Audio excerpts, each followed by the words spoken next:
What's going on, everybody? We're gonna go ahead and get ready to get this show started in just a little bit. We're definitely gonna get into we're gonna definitely get into some draft talk as the NFL draft is less than 4 weeks away, and we are almost there. Yeah, we are almost there, and so we're gonna be definitely talking.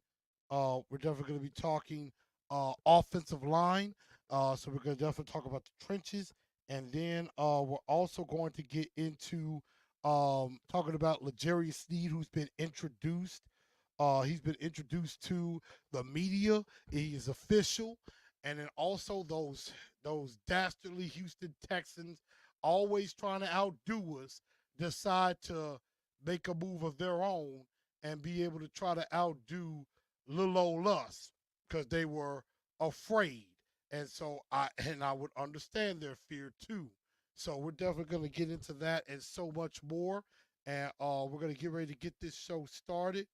And hopefully everybody come on in and tune in. And we're going to get this show started in less than 30 seconds. Let's get started.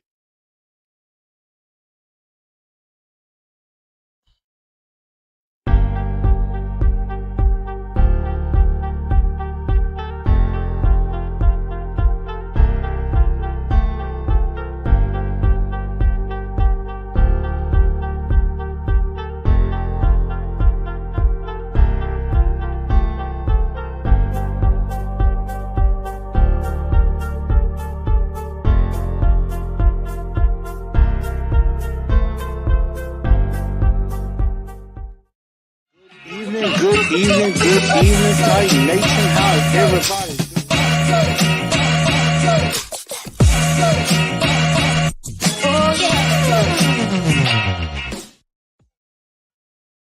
What's going on, Titan Nation? How's everybody doing? Welcome into a abbreviated edition of TNT tonight.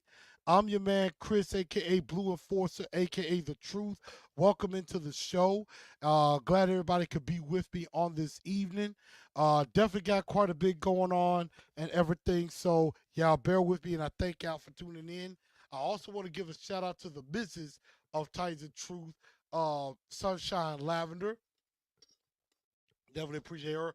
I had to go run to the gym. I had to go pump my iron and everything. So that's what was going on with me. And then, of course, got a nice event I got to go to in just a little bit.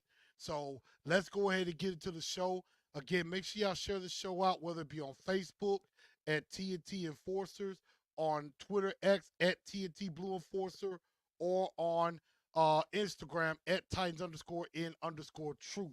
Definitely make sure y'all check that out, and definitely make sure y'all share the show out. Also, if you're new to the channel or if you're a returner, go ahead and smash that like button for me. I need everybody in here that's watching to give me some likes and everything, so that helps the show, helps YouTube spread this show out to other people so we can get other people in here as well. And if you're new to the channel, go ahead and subscribe to the channel and hit that bell, hit all under your notifications, so that way you'll know when I go live, and I'll be able to bring you content live and in living color. And then, of course, make sure you hit me up on Spotify, iHeartRadio, Apple, or Google Podcasts, wherever you get your podcast from. Definitely make sure y'all hit me up there, download, and definitely give me a rating. Let me know what you think. Let me know what's going on there as well. So I definitely am appreciative of everybody that tunes in. But first piece of business, Legarius Sneed introduced to the media yesterday, and man, was it a cool one. I mean, he came in with the flashy jacket and the jewelry. But hey, I would look that excited too if I just signed a 4 year, $76 million extension with 51 up to 55 million guaranteed. I'd be excited too. So I mean, that was always it was a great it was a nice press conference with him. He definitely seemed excited to be here. He definitely talked about, he definitely talked about how excited he was, and couldn't wait to get to work. But one of the things he definitely talked about was, hey, he doesn't like to lose. He knows He may not win every rep. He said he gonna win most of them. He gonna win most of his reps, and and everything. And so, one thing that we could tell, he a dog. He ready. And so he definitely seems like he's ready to get to work. He said he's, ready to get in here and definitely help this defense. Now, of course, one question that did come up was about the knee. They asked about the knee. He says the knee is fine. The knee is good to go, and he is good to go. That's that on that. If he says it's good to go, then I'm good to go with it. But he definitely looked good, and I also kind of enjoyed a little bit with him on the OTP with Mike Keith because he kind of showed a little hit talent. He got some singing to him. He does a little singing. So I heard him. I said, okay, dude, get on the note. He got something there. I'm like, he might have a career outside of Titan Nation. So definitely big shout out to L'Jarius Sneed. Welcome to the team. Definitely excited to have him as a part of the family. Y'all forgive me, it gets a little warm in here, a little stuffy. So, but L'Jarius Sneed, I think that's a great pickup, and we needed that for one reason. The Houston Texans decide they want to outdo us, so yesterday they make their big move. They figure, well, the Tennessee Titans just traded for a big corner. We might as well go trade for a receiver. And they go and trade for Stephon Diggs with the Buffalo Bills. They give up a 2025 second round pick, and I believe they got in return like a fourth and a sixth just to get rid of Stephon Diggs. And so Texans kind of got a little bit more than they bargained for, and then just found out they reworked his deal because they could really get out of this contract after 1 year. And so they reworked the deal and everything. And so it's very, very interesting that, how the Texans, they're just trying their best to outdo us. And now, of course, everybody in the NFL is just so in love with the Houston Texans. Everybody's like, oh, they might be a Super Bowl contender. They might be the team. CJ Stroud looking great. Now you got Nico Collins, Stephon Diggs, Tank Dell. They got the Nico Autry and Aziz Al-Shire. Like, ooh, Houston, they might challenge Kansas City. They might challenge Cincinnati. I'm like, really? On paper, Houston looks good. Yeah, it's easy to do great when nobody's expecting you to do it. Nobody was expecting what Houston did last year to happen. But now the question is, can you repeat that? Now that teams know what you're going to do. Now that teams got film on CJ Stroud.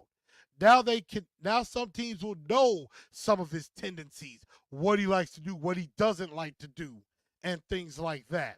And so I don't get all of this major hype that everybody seems to have over CJ Stroud and the Texans. I mean, I think this is a big move for them. They're trying to match us. And of course, people are saying, well, you ain't gonna be able to cover Nico and Diggs and Dell. I'm like, yeah.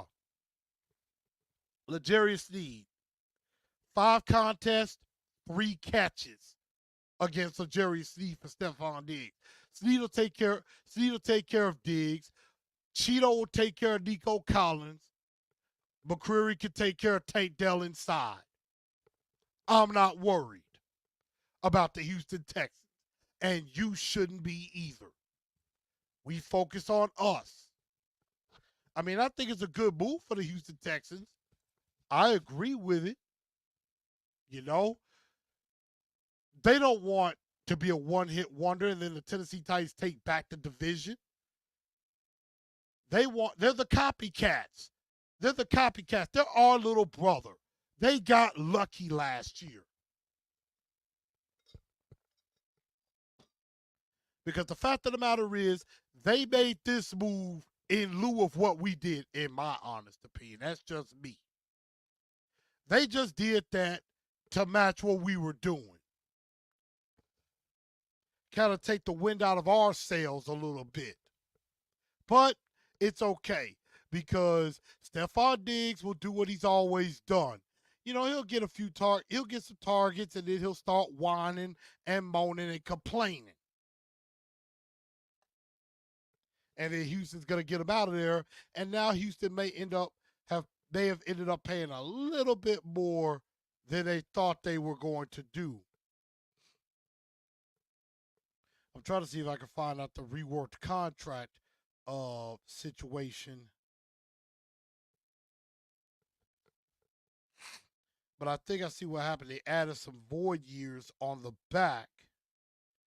But I think the Texans have themselves an out after 2025. I mean, after 2024. So in 2025, Stephon Diggs, could get out.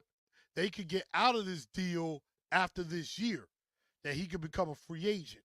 The Texans basically eliminated the final 3 years of Diggs' contract, added 4 void years to the deal, and it's basically a 1 year, $22 million contract. So they eliminated 3 years of the deal and gave him 1. So Houston basically did all of this trading for a 1-year rental. Jerry Sneed, we got him for 4 more years. Definitely 3. We could get out probably after year 3. And they just decided, we're going to rent Stephon Diggs. I don't think that was a good idea. But that's the Houston Texans for you. They don't make the best decisions in the world. But might do us some favors, because now we can counter that with doing some work in the draft. And one thing that we need to do in the draft is we're going to start our draft talk segments. And as I've said, we're going to be doing positions of need every week. So we're going to be talking, we're going to be talking next week.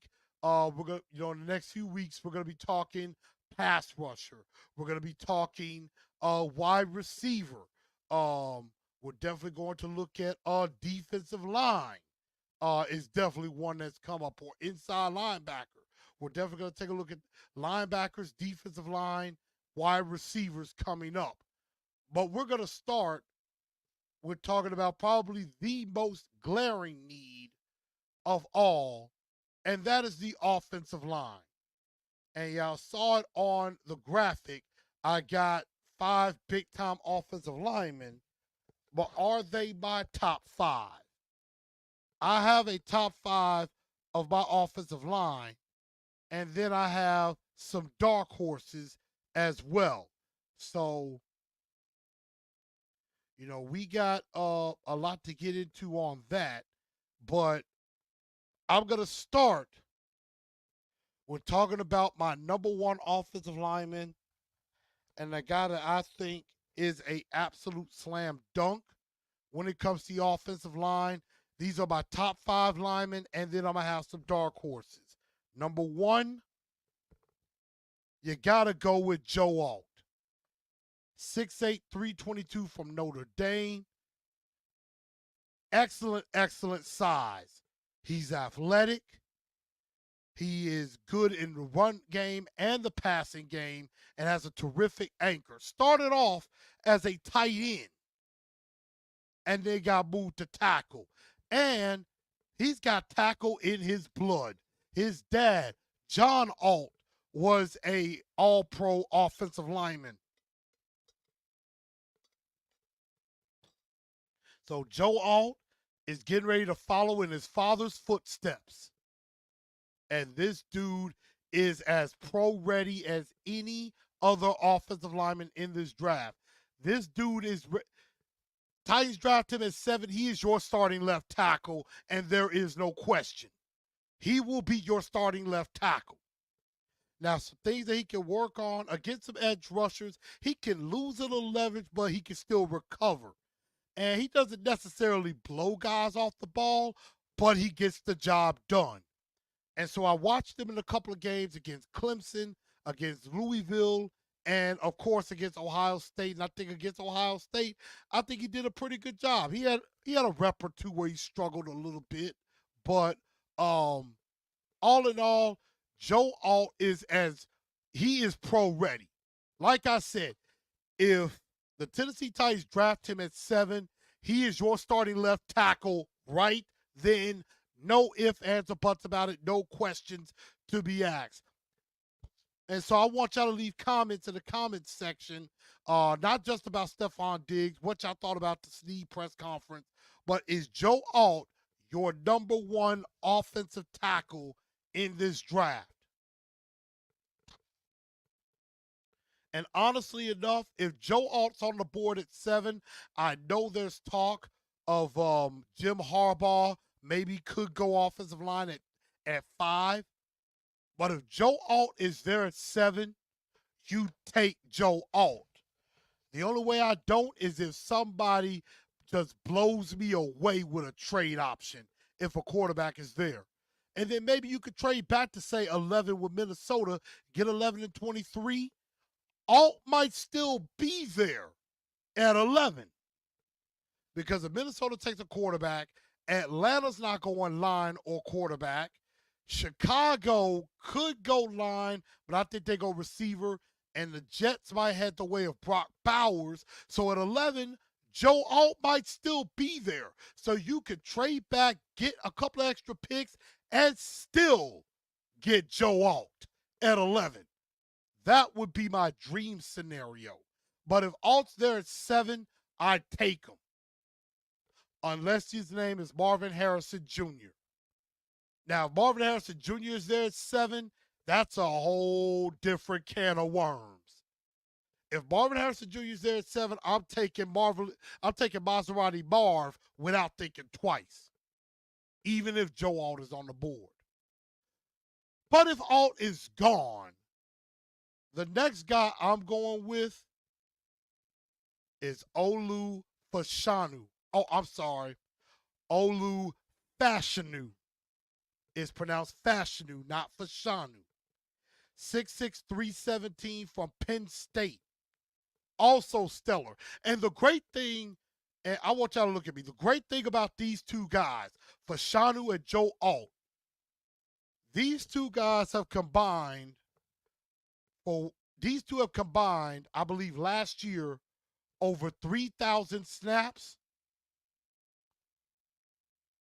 I think 1 sack given up between them.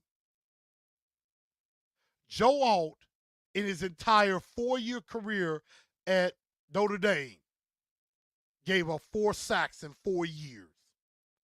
4 sacks in 4 years. That's it. About a sack a season. Olu Fashanu in his last 2 years at left tackle, 0 sacks given up. We talked about how Andre Dillard's given up like 12 sacks in like 11 games, and Jalen Duncan in like 6 or 7 games gave up 9 sacks. These two guys in 2 and 4 years. Joe Alt in 4 years, 4 sacks. Olu in the last 2 years, 0 sacks given up. So Olu, a very good pass blocker. He's also athletic. And what I like about a lot of these tackles, and this is probably why this is one of the best tackle classes there is, and I can see the Tennessee Titans not just getting 1. I could see them, if they can get some more extra picks, I could see them drafting 2 tackles in this draft. Maybe 1 on the left, 1 on the right, and maybe 1 who could be a swing tackle for now who could develop into a starter. But Olu, very good hands, athletic, very good pass blocker. Now, he does have some issues with his balance. He also can struggle against some power rushers. Needs to get a little bit better with his technique. And he doesn't really just blow guys off the ball either, but he holds his ground. Now everybody wants to go to the Ohio State game and just be like, Olu might not be that good. Every offensive lineman is gonna have a bad game. But I also saw him against Michigan and Iowa, and he held his own and did pretty well. I mean, again, if Alt's gone or you trade back, I got no problem drafting Olu Fashanu. No problem. Again, like Joe Alt, even though he has maybe a little bit more, he has more upside than Joe Alt. I think Joe Alt is about as complete of a player as you're going to find. But Olu Fashanu is pretty close to complete. But he has a little bit more upside than Joe Alt. Joe Alt is basically ready. So I like Fashanu or Joe Alt. Those are the two guys that, hey, they're ready to plug and play tonight. So you got those two, 1A, 1B. Who's going to be number 3? Now, this is where it really gets interesting as far as this class. Alt's clearly number 1. Fashanu, I mean, a little bit behind that.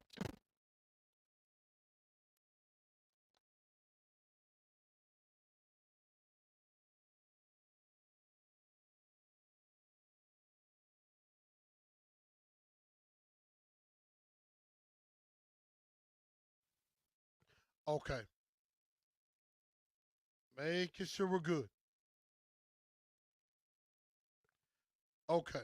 Making sure we're good. All right, y'all. My bad. But yeah, Olu is also plug and play ready, along with Alt. Now this is might be where the drop off kind of begins a little bit. At number 3,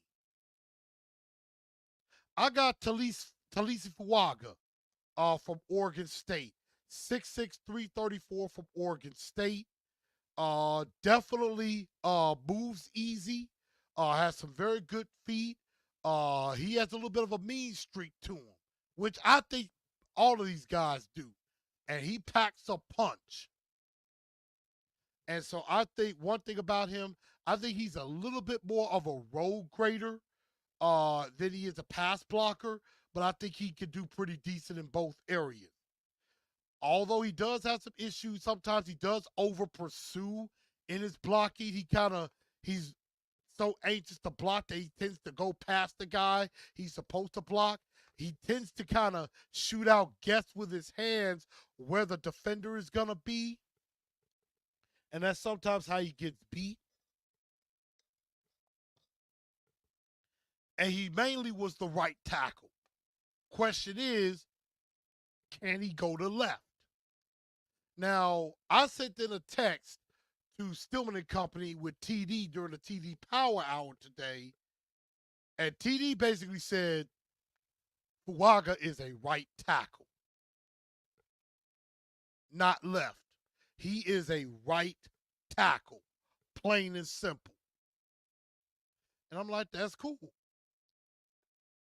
I need a left tackle, but I mean, right tackle can't hurt either. We need a right tackle. But I would rather go with Fashanu or Joe Alt. Watched his games against Oregon and UCLA.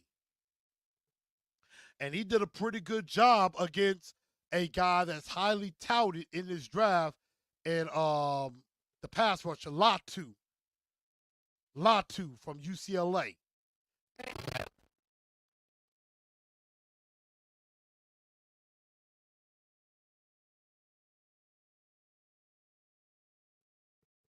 Okay. And so I definitely like uh Fuaga, but he's a right tackle. We need a left. The next guy who a lot of people are really starting um to get their kind of get in love with is one JC Latham. Latham is a big dude. A big dude. He was nearly 360 pounds. Got down to 342 at the combine. This guy is big.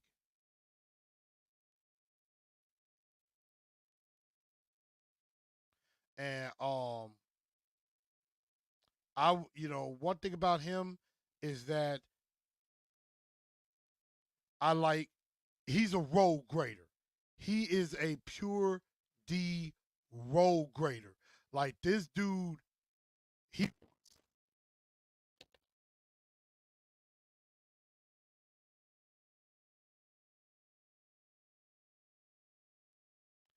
yeah, this guy is a pure D road grader. And what I like about him, I mean, this dude just gets after it. Massive size. He's very quick off the ball. He's very, very strong. And so I definitely like that about him. Although he does have a little bit of issue in pass protection. Saw this a little bit against Michigan in the semifinals of the college football playoff.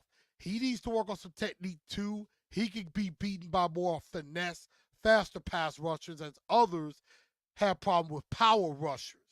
Sometimes he can be a little bit too aggressive. He needs to sustain his blocks better.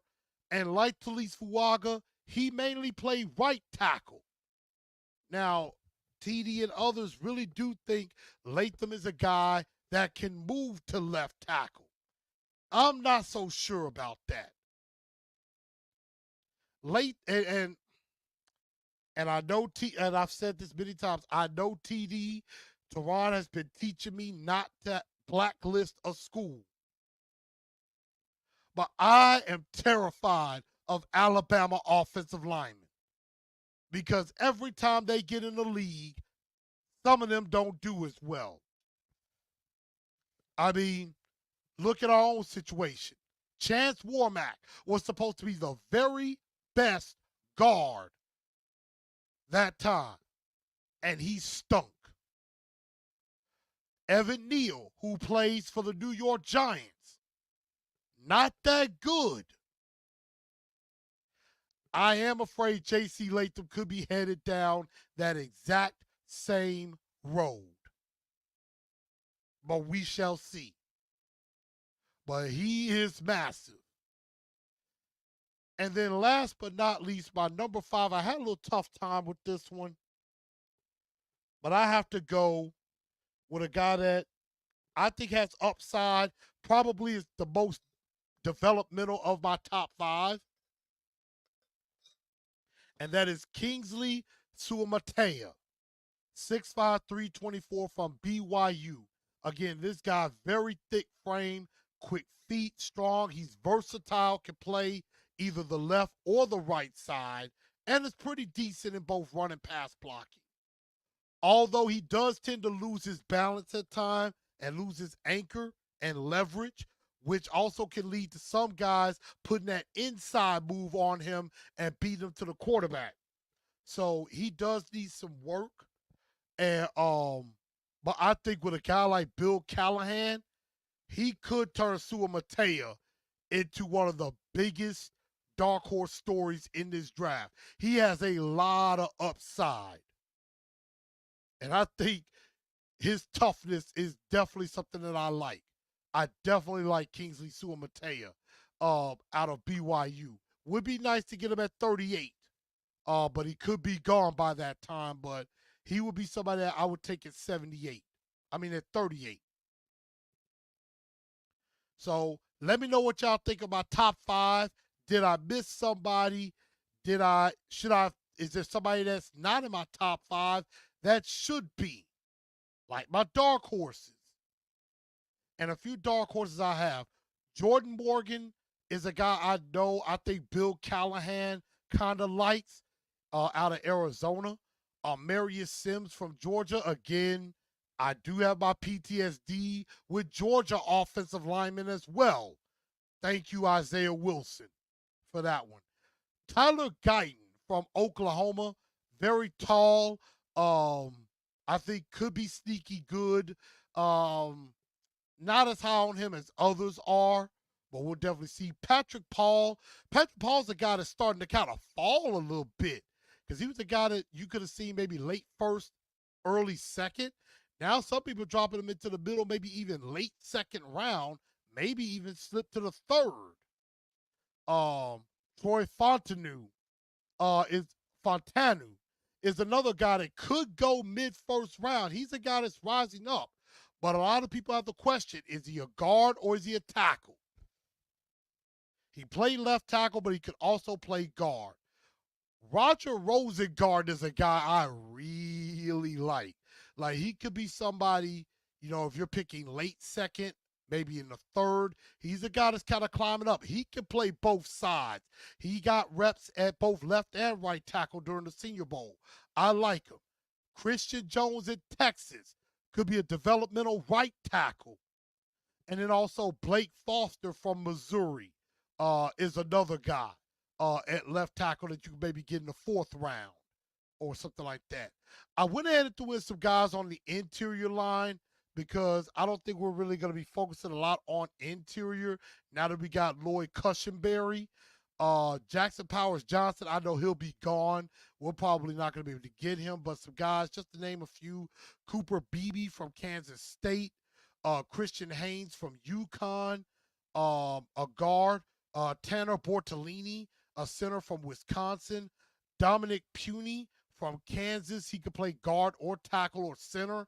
Of course, we got the former offensive line coach at Kansas. He's now our assistant offensive line coach. I forgot his name, but he knows Dominic Puny. And then Zach Zenter out of Michigan.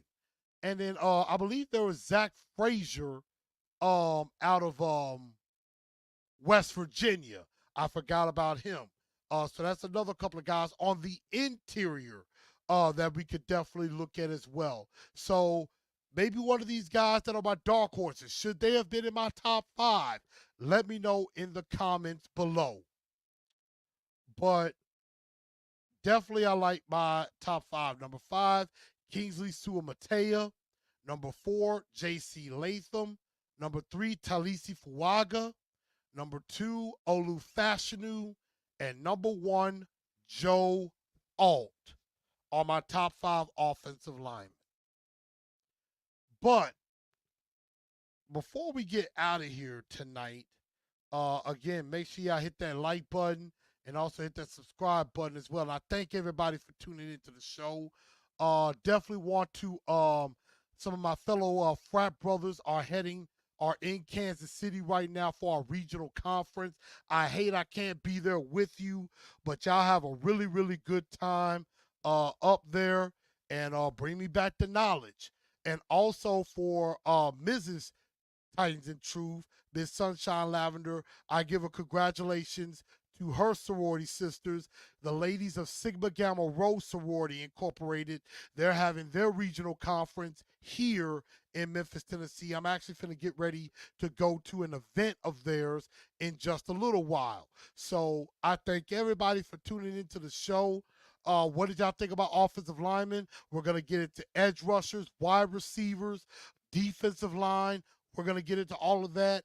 And then we're going to have the night before the draft, my last mock draft. We will definitely do that. But I thank everybody for tuning in to TNT tonight. I'm your man, Chris, a.k.a. Blue Enforcer. And y'all have a very good rest of the night and tighten up, because that's all we know how to do. Good night, y'all.